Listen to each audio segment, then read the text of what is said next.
வணக்கம். நான் doctor Ganesh Aravind, Frontline ஹாஸ்பிட்டலில் கிட்னி மருத்துவராக இருக்கேன். நான் லாஸ்ட் 6 இயர்ஸாக நெஃப்ராலஜிஸ்டாக ப்ராக்டிஸ் பண்ணிகிட்ருக்கேன். நான் 2004 எம்பிபிஎஸ் ஆரம்பித்தது. 2015 சூப்பர் ஸ்பெஷாலிட்டி படித்தது. நான் படித்தது மெட்ராஸ் மெடிக்கல் காலேஜில் ஸ்பெஷலைசேஷன் பண்ணேன். இப்போ லாஸ்ட் 2018 இப்போ வரைக்கும் இன் அண்ட் அரௌண்ட் திருச்சியில் தான் ப்ராக்டிஸ் பண்ணிக்கிட்டு இருக்கேன். ப்ரைமரிலி ஃப்ரண்ட்லைன் ஹாஸ்பிட்டலில் ப்ராக்டிஸ் பண்ணிக்கிட்டு இருக்கேன்.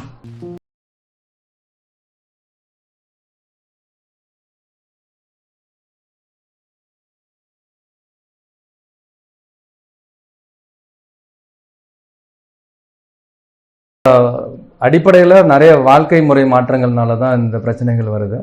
முக்கியமாக கிட்னி ஃபெயிலியர்னு எடுத்துக்கிட்டோம் அப்படின்னா அதனோட ரொம்ப அடிப்படையான காரணம் சர்க்கரை நோய் தான் ரொம்ப பிரதான காரணமாக இருக்குது. சர்க்கரை, ப்ரெஷர், இந்த மாதிரி நோய்கள் எல்லா உறுப்புகளையும் டேமேஜ் பண்ணுது.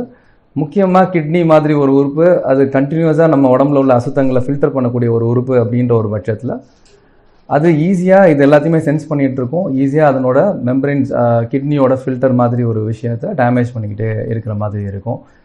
ரத்தத்தில் சர்க்கரை ஒரு கண்ட்ரோல் இல்லாமல் இருக்குது அப்படின்னாலோ, இல்லை அப்படின்னா ரத்த கொதிப்பு விஷயங்கள் கண்ட்ரோல் இல்லாமல் இருந்துச்சு அப்படின்னா அது கிட்னியை அதிக அளவில் பாதிக்கிற மாதிரி ஒரு விஷயம் உருவாக்குது. இது ஒரு காரணம். இப்போது அண்மையில் உலக ரீதியாகவே CKD-U அப்படின்னு ஒரு விஷயம் நம்ம பேசிகிட்டு இருக்கோம். அப்படின்னா நாள்பட்ட கிட்னி ஃபெயிலியருக்கு நமக்கு காரணம் தெரியாத ஒரு நோய் அப்படின்ற மாதிரி, அதாவது chronic kidney disease of unknown etiology அப்படின்றத CKD-U அப்படின்னு சொல்கிறோம். இது ரொம்ப அதிகமாகவே வந்துக்கிட்டு இருக்கு.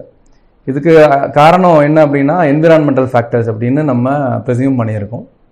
அது ரொம்ப வறட்சியான இடங்களாக இருக்கலாம், இல்லைன்னா நீர் சம்மந்தப்பட்ட விஷயங்களில் இருக்கக்கூடிய அசுத்தங்கள், அதனோட உப்பளவு, இந்த மாதிரி விஷயங்கள்னாலையும் இருக்கலாம். இல்லை அங்கே இருக்கக்கூடிய மரபணு மாற்றங்கள், அங்கே இருக்கிற மக்களுக்கு இடையில் இருக்கக்கூடிய பிரதான விஷயங்களாக இருக்கலாம். இப்போ ஃபார் எக்ஸாம்பிள் நமக்கு பார்த்திங்கன்னா நம்ம பாண்டிச்சேரி பெல்ட் அந்த சைடில், ராமநாதபுரம், அது மாதிரி அரியலூர் இந்த சைட்லலாம் பார்த்தோம்னா கிட்னி ஃபெயிலியர் கொஞ்சம் அதிகமாகவே இருக்குது. அதே மாதிரி இதுக்கு இந்த மாதிரி நோயை ஒவ்வொரு இடத்துல ஒவ்வொரு பேர் சொல்லி சொல்கிறாங்க. இதை நம்ம சைடில் உதானம் சிண்ட்ரோம் அப்படின்னு சொல்கிறோம். உதானம் அப்படின்றது ஆந்திர பிரதேஷில் இருக்கக்கூடிய ஒரு இடம். அந்த இடத்துல ரொம்ப அதிகமான கிட்னி ஃபெயிலியர் இருக்குது. அது வீட்டில் ஆல்மோஸ்ட் எல்லா ஃபேமிலிலையும் 1-2 பேருக்காவது கிட்னி ஃபெயிலியர் இருக்கிற மாதிரி ஒரு விஷயம் இருக்குது.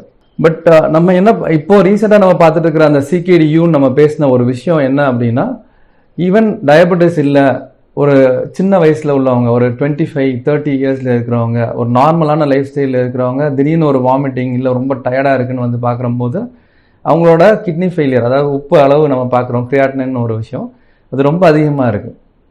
சிலருக்கு அந்த 25-30 வயசில் நம்ம டயாலிசிஸ் ஆரம்பிக்கிற அளவுக்கு கூட ரொம்ப மோசமாக ப்ரெசென்ட் ஆகிறாங்க. ஸோ இந்த மாதிரி சூழ்நிலையில் பரம்பரையில் ஏதாவது கிட்னி ஃபெயிலியர் இருக்கா அப்படின்றத நம்ம கேட்குறோம். அதுக்கு ஏதாவது எவிடன்ஸ் இருக்கான்றதை நம்ம பார்க்குறோம். பரம்பரையில் எதுவுமே ஓடாமல் வெறும் அந்த ஒரு பர்சனுக்கு மட்டும் எந்த ஒரு ரிஸ்க் ஃபேக்டரும் இல்லாமல் தனிப்பட்ட முறையில் கிட்னி ஃபெயிலியர் ஆகிறத கொஞ்சம் பார்த்துக்கிட்டு இருக்கோம். ஸோ இந்த ஒரு விஷயத்துக்கு நம்ம சயின்டிஃபிக்காக நிறைய ரீசன்ஸை தேடி பார்க்குறோம். பட் அது பார்த்ததில் நமக்கு இதுதான் ரீசன் அப்படின்னு சொல்ல முடியாத ஒரு காரணத்தினால தான் இதை CKD-U அப்படின்னு சொல்கிறோம். இதை நம்ம என்விரான்மெண்டல் ஃபேக்டரோட லிங்க் பண்ணுற மாதிரி ஒரு விஷயங்கள், அதை பற்றி நிறைய ஸ்டடீஸும் வந்துக்கிட்டு இருக்கு.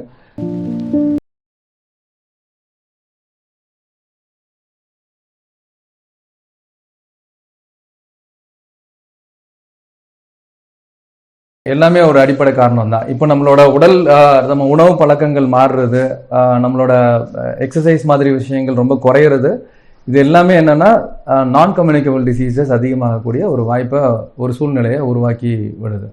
இப்போ நம்ம ஒழுங்கான ஒரு எக்ஸசைஸ் இந்த மாதிரி விஷயங்கள் நம்ம பண்ணலை அப்படின்னா நம்மளோட உடம்புல அதிக ரீதியான கேலரிஸ் பேர்ன் பண்ணாமல் இருக்கிற ஒரு பட்சத்தில் இது எல்லாமே நமக்கு ஒரு நாள் கட்டத்தில் இது ஒரு டயபெட்டிஸ் மாதிரி நோய்களாகவோ, டயபெட்டிஸ் ஒரு அன்கண்ட்ரோல்டாக இருக்கும்போது கொழுப்பு சத்து, டிஸ்லிபிடிமியா மாதிரி காரணங்கள் வர்றதுக்கு நம்மளோட வாழ்க்கை முறைகள் ஒரு நான் கம்யூனிகபிள் டிசீஸை ப்ரெசிபிடேட் பண்ணிடுது. அது போக சுற்றுச்சூழலில் உள்ள விஷயங்கள், இது எல்லாமே ஒரு இன்ட்ராக்டபிள் ஃபேக்டர் தான். நம்ம என்ன சாப்பிட்றோம், நம்மளோட கம்யூனிகபிள் லைக் என்ன என்விரான்மெண்ட் இருக்குது, நம்மளோட ஜெனட்டிக் லெவல் எப்படி இருக்குது, இது எல்லாமே வந்து ஒன்று சம்மந்தப்பட்ட ஒரு விஷயம் தான். ஸோ இது எல்லாமே நம்ம ஸ்ரீலங்கன் ஸ்டடீஸ் நிறைய இருக்குது. அதே மாதிரி இந்த உத்தானம்ன்ற ஏரியாவில் நேஷ்னல் இன்ஸ்டியூட் ஒன்று க்ரியேட் பண்ணி அதுக்கு ஒரு ரிசர்ச்சஸ் ஓடிக்கிட்டு இருக்கு. So we have to find the answer yet, but இது ஒரு பிரதான காரணமாகவும் அமையுது.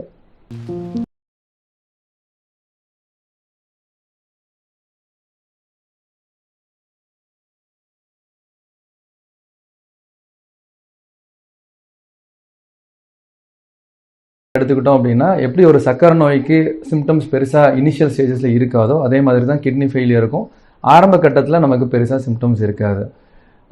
நம்ம கிட்னியோட ஃபில்ட்ரேஷன் ரேட்டுன்னு நம்ம ஒன்று சொல்லுவோம். அது 120 ml 100 to 120 ml per minute இருக்கணும். அது நமக்கு 60-40 அந்த அளவுக்கு குறைஞ்சா கூட சிம்டம்ஸ் ஆரம்பிக்காது.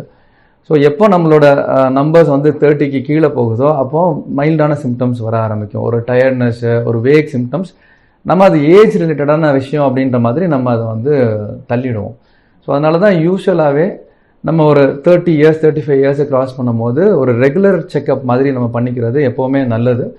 இது நம்ம ஒரு சிம்டம்ஸும் இல்லாதவங்க இதை ஃபாலோ பண்ணிக்கலாம். ரிஸ்க் ஃபேக்டர்ஸ் இருக்கிறவங்க, இப்போ சப்போஸ் டயபெட்டிஸ் இருக்குது அப்படின்னா ஒன்ஸ் இன் 6 months இல்லைனா ஒன்ஸ் இன் அ இயரோ அவங்க ஒரு கம்ப்ளீட் ப்ரொஃபைல் மாதிரி பார்த்துக்கணும். அவங்களோட ஹார்ட் சரி, கிட்னி, கண், இது எல்லாமே எப்படி இருக்குது அப்படின்றத பற்றி கொஞ்சம் டெஸ்ட் பண்ணி பார்த்துக்கிறது நல்லது. ஏன்னா டயபெட்டிஸ், ஹைப்பர் டென்ஷன் தான் commonest risk factors for kidney failure அப்படின்றதுனால இந்த நோய்கள் இருக்கிறவங்க அதை நம்ம பார்த்துக்க வேண்டிய ஒரு விஷயம் இது பண்ணணும். அதே மாதிரி பரம்பரையில் அவங்களோட அப்பா அம்மா இல்லை அம்மா கூட பிறந்தவங்க பர்டிகுலராக அவங்களுக்கு யாருக்கும் கிட்னி ஃபெயிலியர் இருக்குது அப்படின்னாலும் இவங்க அதை பற்றி கொஞ்சம் தீவிரமாக அதை பற்றி யோசிக்க வேண்டியது இருக்கும். அதுக்குரிய வைத்தியங்களை அதுக்குரிய ஸ்க்ரீனிங் டெஸ்ட் நம்ம பண்ணிக்கிறது நல்லது. யூரின் டெஸ்ட்லேருந்து ரத்த டெஸ்ட்டு, இது ரெண்டும் ப்ரைமரி டெஸ்ட்டாக நமக்கு இது அமையும்.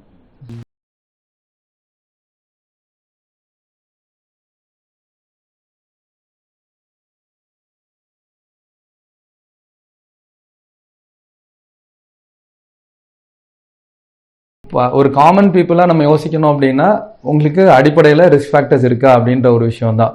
நோய்கள் எதுவும் வந்துட்டு இருக்கு அப்படின்னா கிட்னியை செக் பண்ணிக்கிற ஒரு விஷயத்த நம்ம பார்த்துக்கணும். ஒரு நோயுமே இல்லை அப்படின்னா 30 yearsக்கு மேலே அவங்க ஸ்க்ரீன் பண்ணிக்கிறது நல்லது.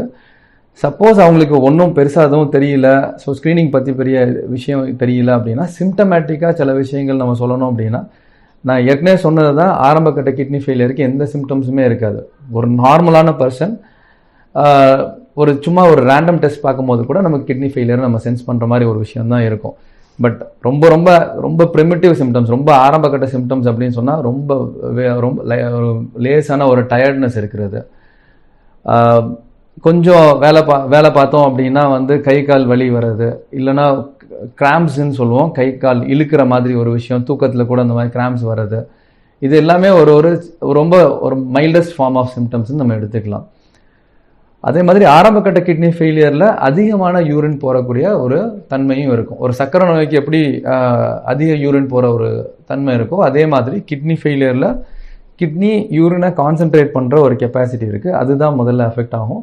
ஸோ அதனால் பாலியூரியா அப்படின்னு சொல்லக்கூடிய அதிக நீர் போகிறது, நாக்டூரியா, இரவில் அதிகமாக நீர் போகிறது, இந்த விஷயங்கள்லாம் வரதுக்குரிய வாய்ப்புகள் இருக்கும்.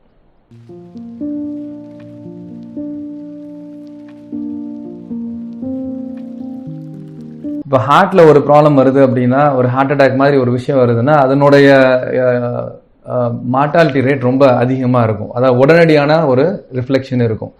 கிட்னியை பொறுத்த வரைக்கும் ஆரம்பக்கட்ட கிட்னி ஃபெயிலியர் பெரிய லெவலில் சிம்டம்ஸும் காட்டுறது கிடையாது. அது பெரிய லெவலில் அவங்களோட வாழ்க்கையையும் பெரிய மாற்றங்கள் ப்ரொடியூஸ் பண்ணாது. பட் அந்த ஸ்டேஜில் நம்ம கண்ட்ரோல் பண்ணிக்கிட்டோம் அப்படின்னா பெரிய லெவல் பிரச்சனைகளை அவாய்ட் பண்ணிடலாம்.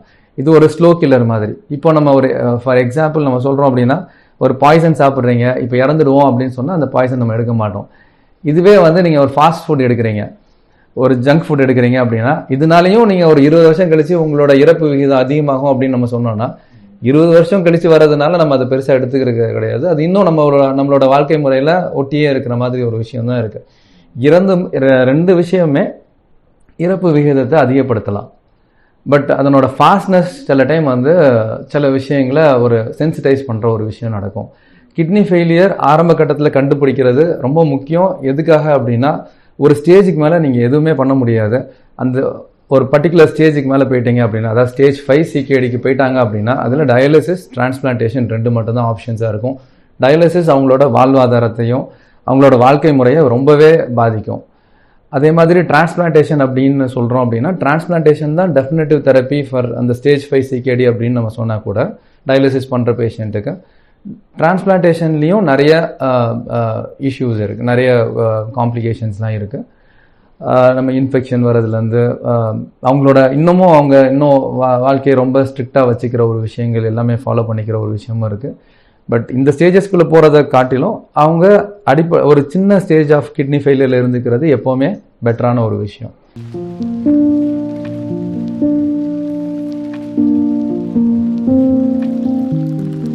கட்கர்னால ஒரு கிட்னி கம்ப்ளீட்டாக பாதிக்கப்படலாம். அதே மாதிரி ஏதாவது புற்றுநோய் வருது அப்படின்னா அப்போ அந்த கிட்னியை நம்ம எடுக்க வேண்டிய ஒரு சூழ்நிலை வரும். ஸோ அந்த மாதிரி சினாரியோஸுக்கு ஒரு கிட்னி இருக்கும்போது நமக்கு பிரச்சனை கிடையாது. கிட்னி தானம் பண்ணுறாங்க சிலர்லாம், நல்ல ஆரோக்கியமாக இருக்கிறவங்க அவங்க பசங்களுக்கோ இல்லைனா ஹஸ்பண்ட் அண்ட் ஒய்ஃப் மாற்றி அவங்க டிரான்ஸ்பிளான்ட் பண்ணிக்கிறாங்க. அப்போது 2 கிட்னியும் ஆரோக்கியமான தன்மையில் இருக்குது, 2மே சமமாக வேலை பார்த்துட்ருக்குன்ற ஒரு பட்சத்தில் ஒரு கிட்னி எடுக்கிறது மூலமாக ஒரு கிட்னி வேலை பார்த்துட்ருக்கனால பிரச்சனை கிடையாது. பட் இங்கே நமக்கு இங்கே கிட்னி ஃபெயிலியர் அப்படின்னு சொல்லும் போதே ஒரு கிட்னி எடுத்தவங்கள நம்ம கிட்னி ஃபெயிலியர் நம்ம சொல்ல போகிறது இல்லை. செயல்பாடு கிட்னி 2 கிட்னியோட செயல்பாடும் மொத்தமாக குறையும் போது தான் அந்த நம்பர்ஸே கூட ஆரம்பிக்குது. ஸோ அதுதான் நமக்கு காரணமே கூட. அப்போ இந்த இடத்துல 2 கிட்னியுமே பாதிக்கப்பட்டுருது. ஸோ 2 கிட்னியுமே பாதிக்கப்பட்டிருக்கிறதுனால இதில் பெரிய மாற்றங்கள் கொடுக்க முடியாது.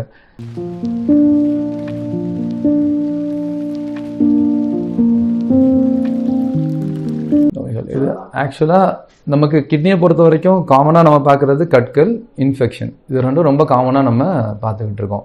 கட்கள் வரணும் அப்படின்னா 2 சைடுமே கிட்னியில் கல் போய் அடைச்சாதான் கிட்னி ஃபெயிலியர் ஆக முடியும். ஒரு சைடில் மட்டும் அடைச்சிட்டு இருக்கு அப்படின்னா உங்களுக்கு பெயின் வரும், அந்த கிட்னி அதனால் வீக்கத்தன்மையில் இருக்கும், அதை நம்ம எடுத்து விட்டு அதை சரி பண்ணிக்கலாம். 2 சைடுமே அடைப்பு இருக்குது, இல்லைனா கிட்னியோட நீர் பைக்கு கீழே உள்ள டியூப்பில் ஏதாவது போய் அடைப்பு வந்துக்கிட்டு இருக்கு அப்படின்னா அப்போ நம்ம கிட்னி ஃபெயிலியர் வரும்.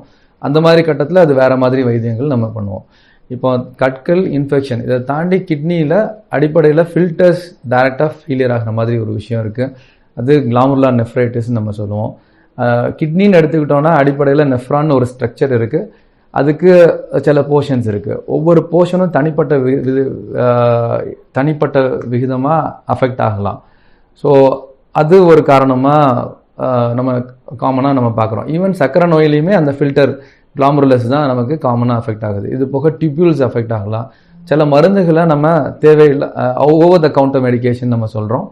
அந்த மாதிரி வலி மருந்துகளையோ எதையோ நம்ம போட்டுக்கிட்டு இருக்கோம், கண்டினியூஸாக போட்டுட்ருக்கோம் அப்படின்னா அப்போ கிட்னியோட டியூப்யூல்ஸ், இன்டர்ஸ்டிஷியம் இந்த பகுதிகள் அஃபெக்ட் ஆக ஆரம்பிக்கும். ஸோ அந்த மாதிரி அஃபெக்ட் ஆகும் போதும் கிட்னியோட செயல்பாடு இருக்கக்கூடிய சதைகள் எல்லாமே தழும்பு மாதிரி மாற ஆரம்பிச்சிடும்.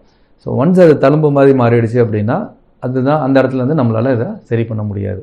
இது நாள்பட்ட கிட்னி ஃபெயிலியர் மாதிரி வரக்கூடிய ஒரு வாய்ப்பு கொடுக்கும்.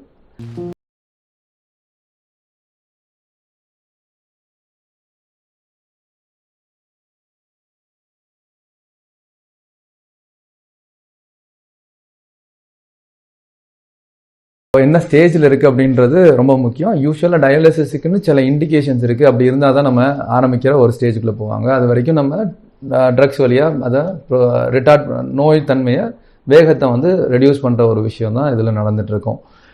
இப்போ டயாலிசிஸ் பண்ணணும் அப்படின்ற ஒரு ஸ்டேஜுக்குள்ளே வந்துட்டாங்க அப்படின்னா, டயாலிசிஸ் அப்படின்றது எக்ஸாக்டாக சொல்லணும்னா ரத்த சுத்திகரிப்பு, அதுதான் டயாலிசிஸ். அப்படின்னா கிட்டத்தட்ட கிட்னியோட வேலை யூரினை பிரித்து எடுக்கிறது தான் வேலை. அப்படின்னா மிஷினை வச்சு நம்ம யூரினை வெளியே எடுக்கிற மாதிரி ஒரு விஷயம் தான் டயாலிசிஸ் அப்படின்றது. இப்போ டயாலிசிஸ் பண்ணுறவங்க என்ன கண்டிஷனில் வராங்க அப்படின்றது தான் ரொம்ப முக்கியம் அதனோட அவுட்கமுக்கும். இப்போ டயாலிசிஸ் நம்ம எலக்டிவ் டயாலிசிஸ் மாதிரி சில டைம் எடுப்போம். அதாவது சில இண்டிகேஷன்ஸ் வரும்போது பெரிய லெவலில் அவங்களுக்கு நினைவுகள் தவறி இருக்கிறதோ இல்லை மூச்சு வாங்குற தன்மையோ எதுவுமே இல்லாமல் இருக்குது அப்படின்னா அந்த மாதிரி கட்டத்தில் நம்ம சில டைம் ஆரம்பிப்போம், வெறும் உப்பளவு மட்டும் மாறி இருக்கிற மாதிரி. ஸோ அவங்கள நம்ம ஈஸியாக வெளியே கொண்டு வர முடியும். அதே மாதிரி அவங்களோட வாழ்நாள் நமக்கு ஒரு 10 years 15 years வரைக்கும் நம்ம கொண்டு வர முடியும். ஸோ ஆவரேஜாக நம்ம பார்த்தோம் அப்படின்னா சிலருக்கு கம்மியான ஒரு வாழ்க்கை தரம் இருக்கும், சிலருக்கு நல்லாவே நம்ம கொண்டு வர முடியும். இது எல்லாமே டிசைட் பண்ணுறது என்னென்னா, கிட்னி மட்டும் ஃபெயிலியர் ஆகிருக்கு அப்படின்னா அவங்களோட வாழ்நாளை ரொம்ப அதிகமாகவே நம்மளால் புஷ் பண்ணி கொண்டு வந்துட முடியும். டயாலிசிஸ் இன்ஃபேக்ட் அது ஒரு சப்போர்ட்டிவ் தெரப்பி மாதிரி தான். கிட்னி வேலை பண்ணாததை மிஷின் வழியாக அந்த ஒரு விஷயத்தை நம்ம பண்ணிக்கிற ஒரு விஷயம்தான் இதில் நடக்கும்.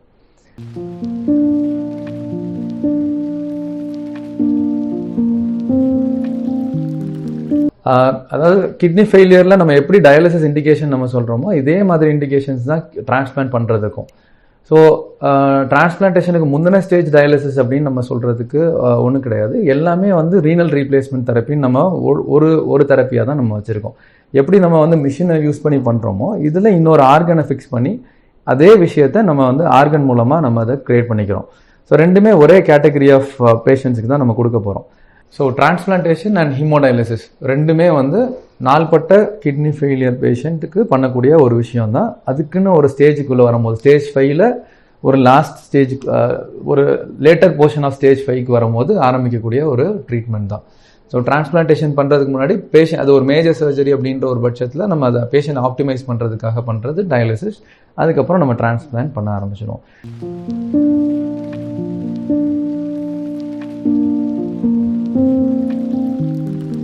டிரான்ஸ்பிளான்ட்டில் உள்ள பெரிய ப்ராப்ளமே என்னென்னா நமக்கு இப்போ ஒரு கிட்னி கொடுக்கணும் அப்படின்னா அது உறவு முறை சம்பந்தமான ஒரு ஆட்களாக இருக்க வேண்டியது இருக்கும். ஸோ அப்படி இருக்கும்போது சில டைம் சக்கரை நோயாக இருக்கும்போது அவங்களோட ஃபேமிலியில் நிறைய பேருக்கு டயபெட்டிஸ் இருக்கும், அவங்களும் பாதிக்கப்பட்டிருப்பாங்க. ஸோ கிட்னி கிடைக்கிறது கஷ்டமாக இருக்கும். ஸோ மனைவி வேறு எதுவும் அவங்களுக்கு கொடுக்கக்கூடிய ஆட்களுக்கும் நோய்கள் இருக்கிற விஷயங்கள் நிறைய பார்க்குறோம். ஸோ கொடுக்கறதுக்கு ஆள் இல்லாமல் இருக்கிற ஒரு விஷயம் தான் நமக்கு ஆர்கன் டெஃபிசிட் ரொம்ப அதிகமாக இருக்குது. இங்கே ஒவ்வொரு டயாலிசிஸ் சென்டர்லேயும் நீங்கள் பார்த்தீங்கன்னா கிட்டத்தட்ட ஒரு 100 பேஷண்ட் கிட்டையாவது டயாலிசிஸ் பண்ணிக்கிட்டு இருப்பாங்க. ஸோ அவ்வளோ பேஷண்ட்ஸுக்குமே ஆர்கன் தேவைப்பட தான் செய்யுது. தமிழ்நாடு ஆர்கன் ஷேரிங்னு TNOSன்னு ஒரு வெப்சைட் இருக்குது. அதில் நீங்கள் போய் பார்த்தீங்கனாலே எவ்வளோ பேர் ரிஜிஸ்டர் பண்ணியிருக்காங்க, என்னென்ன உறுப்புகளுக்காக ரிஜிஸ்டர் பண்ணியிருக்காங்க அப்படின்றது எல்லாமே வந்து ஒரு காமன் பூல் தான். நீங்கள் ஒரு இப்போ ப்ரைவேட் ஹாஸ்பிட்டல்லேருந்து பண்ணாலும் சரி, ப்ரைவேட் மெடிக்கல் காலேஜ்லேருந்து பண்ணாலும் சரி, கவர்மெண்ட் மெடிக்கல் காலேஜ்லேருந்து பண்ணாலும் சரி, தமிழ்நாடு பொறுத்த வரைக்கும் இது எல்லாமே ஒரு காமன் பூலில் தான் போயிருக்கும். இந்த வெயிட்டிங் லிஸ்ட்டை யாராலையும் சேஞ்ச் பண்ணிக்க முடியாது. எல்லாருக்குமே ஒரு யூனிக் ஐடி வந்துடும். அதை பேஸ் பண்ணி ஒரு ரேங்கிங்கும் வந்துடும். ஒவ்வொரு பிளட் குரூப்புக்கு ஏற்ற மாதிரி அவங்களோட ரேங்க் இருக்கும். ஸோ யூஸ்வலாகவே இந்த மாதிரி ஆர்கன்ஸ் அதில் போடுறாங்க, ஒரு வெயிட்டிங் லிஸ்ட்டில் வராங்க, ஒரு ரிஜிஸ்டர் பண்ணி வைக்கிறாங்க அப்படின்னா அவங்களோட வெயிட்டிங் டைம் 3 to 4 years இருக்கும். ஸோ இந்த 3 to 4 years அவங்க வந்து மித்த உறுப்புகள் டேமேஜ் ஆகாமல் இருக்கிறதுக்கும் அவங்களோட உடல் ஆரோக்கியத்தை நல்லா வச்சுக்கிறதுக்கும் டயாலிசிஸை கரெக்டாக பண்ணிக்கிட்டு இருக்கணும். அது பண்ணிகிட்டு இருக்காங்க அப்படின்னா அந்த 4 வருஷம் கழித்து ஆர்கன் அலாட் ஆகிற ஒரு விஷயம் நடக்கும். ஸோ அந்த அலாட்மெண்ட் கிடைக்கும் போது நம்ம அந்த ஆர்கன் நல்லா இருக்கான்றதை நம்ம பார்ப்போம், பேஷண்ட் நல்லா இருக்காங்களான்றதை பார்த்துக்குவோம். ரெண்டும் ஓகேவாக இருந்துச்சுன்னா நம்ம அவங்களுக்கு TNOSக்கு நம்ம ஓகே அக்செப்டன்ஸ் கொடுப்போம், ஆர்கன் ஷேர் ஆகும்.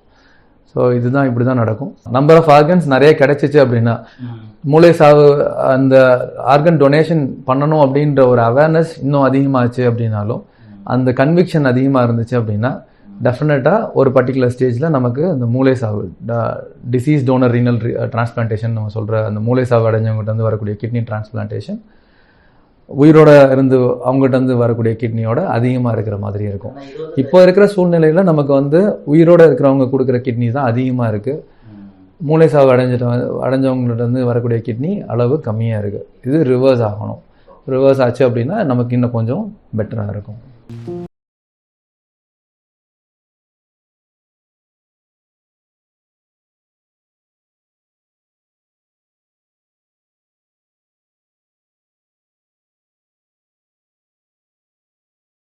அதை பற்றி நிறைய கான்ட்ரோவர்சிஸ் இருக்குது. பட் இப்போ இருக்கக்கூடிய அறிவியல் வளர்ச்சி படி பார்த்தோம் அப்படின்னா அது பெரிய லெவலில் தாக்கங்கள் எதுவும் ஏற்படுத்துறது கிடையாது. ஒருத்தர் உயிரோடு இருக்கிறவங்க தானம் பண்ணுறாங்க அப்படின்னா அதுக்காக தான் நம்ம வந்து என்னென்னா ஒவ்வொரு டோனரையுமே ரொம்ப கேர்ஃபுல்லாக நம்ம வந்து ஸ்க்ரீன் பண்ணி ஒவ்வொரு இதுக்கும் டெஸ்ட்டுக்கும் சப்ஜெக்ட் பண்ணிக்கிறோம். பர்டிகுலராக ஒவ்வொரு ஆர்கனும் எப்படி இருக்குது அப்படின்றதையும் நம்ம பார்ப்போம். வெறும் கிட்னியை மட்டும் நம்ம பார்க்க மாட்டோம். அவங்களோட இருதயம், நுரையீரல் எல்லா விஷயங்களும் எப்படி இருக்குன்றதையும் நம்ம முக்கியமாக பார்ப்போம். அதே மாதிரி அவங்களோட கிட்னி எவ்வளோ ஃபங்க்ஷன் ஆகிட்டுருக்கு, தனிப்பட்ட விதத்தில் 2 கிட்னி எவ்வளோ தூரம் வேலை பார்த்துட்ருக்கு, அதனுடைய இரத்த குழாய்கள், இரத்த ஓட்டங்கள்லாம் எப்படி இருக்குது அப்படின்றது எல்லாத்தையுமே சென்ஸ் பண்ணிவிட்டு 2 கிட்னியும் ஆரோக்கியமாக இருக்குது. ஒரு கிட்னி எடுக்கிறது மூலமாக இவங்களுக்கு கிட்னி பிற்காலத்தில் கிட்னி ஃபெயிலியர் மாதிரி ஒரு மோசமான விளைவுகள் வராது அப்படின்ற ஒரு விஷயத்தில் ஒரு கன்விக்ஷன் இருந்தால் தான் நம்ம டிரான்ஸ்பிளான்ட்டுக்கு ப்ரொசீட் பண்ணுவோம். ஈவன் ஸ்லைட்டஸ்ட் டவுட் இருக்குது, இந்த டோனர் வந்து பின்னாடி அவங்களுக்கு பிரச்சனை வரும் அப்படின்னு தெரிஞ்சிச்சுன்னா கூட நம்ம டொனேஷனை அக்செப்ட் பண்ணுறது கிடையாது.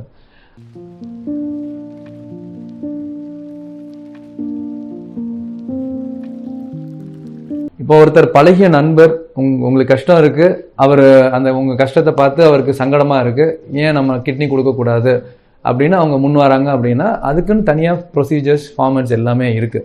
அதே மாதிரி ஃபாரின் நேஷ்னல்ஸுக்கு நம்ம பண்ணி கொடுக்கக்கூடிய தனித்தனி எல்லாத்துக்கும் தனி ப்ரொசீஜர்ஸ் நார்ம்ஸ் எல்லாமே இருக்குது. இப்போ ரீசெண்டாக கூட மெட்ராஸ் ஹைகோர்ட்லேருந்து ஒரு ஜட்மெண்ட் இல்லை, அவங்களோட ஒரு சின்ன ரெக்வெஸ்ட் பாஸ் ஆகிருந்தது. அதில் வந்து இதுதான் அவங்களும் சொல்லியிருந்தாங்க. ஒரு டாக்டர் அவர் கிட்னி ஃபெயிலியர்னால பாதிக்கப்பட்டிருக்காரு, அவருக்கு உறவுமுறை இல்லாதவங்க யாரோ டிரான்ஸ்பிளான்ட் பண்ணும்போது அது ப்ரொசீஜர்ஸ்லேயே நிறைய இது பிளாக் ஆகுது அப்படின்றதுனால அவர் கோர்ட்டில் கேஸ் பண்ணியிருந்தாங்க. அப்போ சொல்லும் போது இந்த ப்ரொசீஜர்ஸ் இருக்கும் போது அதை கொஞ்சம் கிளியராக நம்ம ஃபாலோ பண்ணலாம். அன்ரிலேட்டட் அப்படின்றதுனால ஹாஸ்பிட்டலோ மருத்துவமனையோ பயப்படாமல் அதை கொஞ்சம் ஸ்ட்ரீம்லைன் பண்ணுற ஒரு விஷயம் இருக்கலாம் அப்படின்ற மாதிரி. இப்போது இருக்கிற விஷயங்களில் அன்ரிலேட்டட் நம்ம ரொம்ப அதிகமாக என்கரேஜ் பண்ணுறதில்ல. ஏன்னா ரீசன் இதுதான். ஏன்னா பண பரிமாற்றம் பின்னாடி நடக்குதா அப்படின்ற ஒரு விஷயத்தில் நம்மளால் கிளியராக நம்ம அதை ஸ்ட்ரீம்லைன் பண்ண முடியாது. ஸோ இதை நம்ம வந்து தவிர்க்கணும் அப்படின்னாலே இறந்தவங்க நிறைய பேர் முன் வந்தாங்க அப்படின்னா நமக்கு இது பெட்டராக இருக்கும். அதாவது கம்ப்ளீட்டாக இறந்தவங்களால கிட்னி கொடுக்க முடியாது, மூளை சாவு அடைஞ்சவங்க மட்டும்தான் கொடுக்க முடியும். ஸோ அதுதான் நமக்கு இன்னும் கொஞ்சம் கன்ஸ்ட்ரெயின்ஸ் க்ரியேட் பண்ணிகிட்ருக்கு.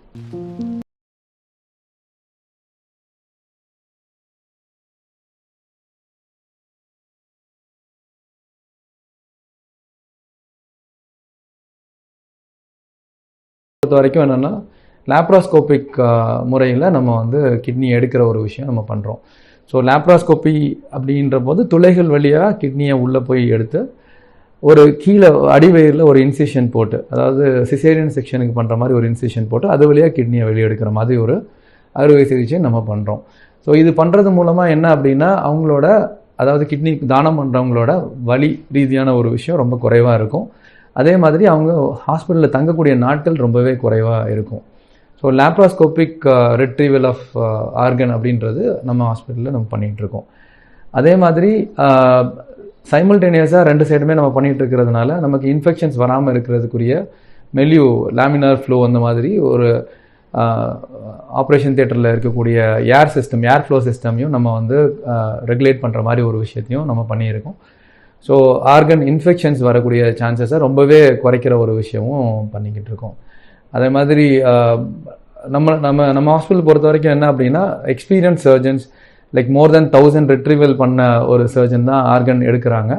அதே மாதிரி ரெசிபியன்ட் கிட்னி பொருத்தி வைக்கிறதும் எக்ஸ்பீரியன்ஸ்ட் சர்ஜன்ஸ் தான் நம்ம இதில் பண்ணிக்கிட்டு இருக்காங்க. இங்கே பொறுத்த வரைக்கும் it is a well oiled machine மாதிரி தான் நம்ம ஹாஸ்பிட்டல் டிரான்ஸ்பிளான்ட் சிஸ்டம் பொறுத்த வரைக்கும்.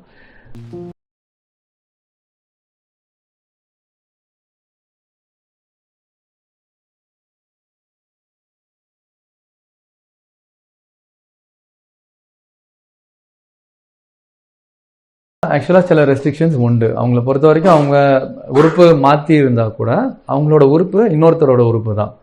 வெதர் ஹஸ்பண்ட் ஒய்ஃப் கொடுத்துருந்தா, ஒய்ஃப் ஹஸ்பண்ட் கொடுத்துருந்தாலோ இல்லை பிரதர்ஸ்குள்ளே கொடுத்துருந்தாலும் சரி, அந்த உறுப்புக்கு ஜெனட்டிக்காக சில வேரியேஷன் கண்டிப்பாக இருக்க தான் செய்யும். நம்மளோட எதிர்ப்பு சக்தி, நம்மளோட WBC இம்யூன் சிஸ்டம் பொறுத்த வரைக்கும் அது எப்போவுமே நம்ம உடம்புல எது வித்தியாசமான அணுக்கள், நம்ம அணுக்கள்லேருந்து வித்தியாசமான ஒரு அணு இருக்குது அப்படின்னு தெரிஞ்சாலே அதை போய் டெஸ்ட்ராய் பண்ணுற ஒரு விஷயத்தை அது பண்ணும். அப்போது இந்த நோய்க்கு நம்ம கிட்னியை மாற்றி வச்சிட்டோம் அப்படின்னா அதுக்கப்புறம் அந்த கிட்னியை பாதுகாக்கிறதுக்காக எதிர்ப்பு சக்தியை எப்போவுமே வந்து குறைவான ஃபங்க்ஷனில் வச்சுக்கிற ஒரு விஷயத்தை நம்ம மெயின்டைன் பண்ணி ஆக வேண்டியது இருக்கும். இதுதான் மெயின்டெனன்ஸ் இம்யூனோ சப்ரஷன் நம்ம சொல்லுவோம். அவங்களோட எதிர்ப்பு சக்தியை எப்போவுமே குறைச்சி வச்சிருக்கிற ஒரு நிலை இருந்துட்டு தான் இருக்கும். இது ஆரம்ப காலகட்டத்தில் இதை ரொம்ப இன்டென்ஸாக நம்ம குறைக்க வேண்டியது இருக்கும். ஸோ அதனால் யூஸ்வலாக ஒரு 3 to 6 months வரைக்கும் அவங்க ரொம்ப அதிகமான கூட்டங்களில் போகிறது, இந்த விஷயங்கள் எல்லாம் தவிர்க்க வேண்டியது இருக்கும். ஒரு கோவிட் பீரியடில் நம்ம எப்படி மாஸ்க் போட்டுட்டு இருந்தோமோ அதே மாதிரி ஒரு விஷயத்தை அவங்க ஃபாலோ பண்ணிக்கிறது ரொம்ப நல்லது.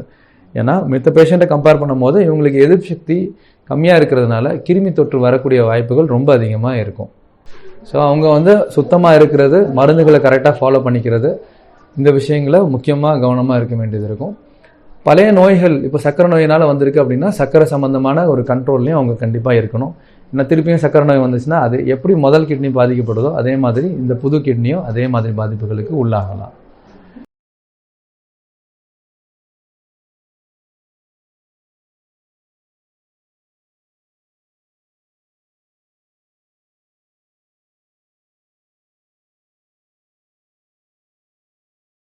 இல்லை, எல்லாமே டிரான்ஸ்பிளான்ட்டும் சரி, டயாலிசிஸும் சரி காப்பீடு கார்டில் நம்மளால் பண்ண முடியும். டிரான்ஸ்பிளான்ட் நம்ம பண்ணணும், காப்பீடு கார்டில் நம்ம பண்ணணும் அப்படின்னா NABH அப்ரூவல் ஃபுல் அக்ரிடேஷன் தேவைப்படுது. ஸோ அதுக்காகவே நம்ம ஒரு 6 months 1 yearக்கு முன்னாடி நம்ம இந்த அக்ரிடேஷனும் வாங்கியாச்சு. ஸோ நமக்கு அக்ரிடேஷன் இருக்கிறதுனாலையும் அதே மாதிரி CMCHSல நம்ம எம்பேனல் ஆன ஒரு ஹாஸ்பிட்டல் அப்படின்றதுனாலையும் நம்மளால் டிரான்ஸ்பிளான்ட்டும் சரி டயாலிசிஸும் சரி இரண்டுமே நம்ம வந்து காப்பீடு கார்டு கடையில் நம்மளால் பண்ண முடியும்.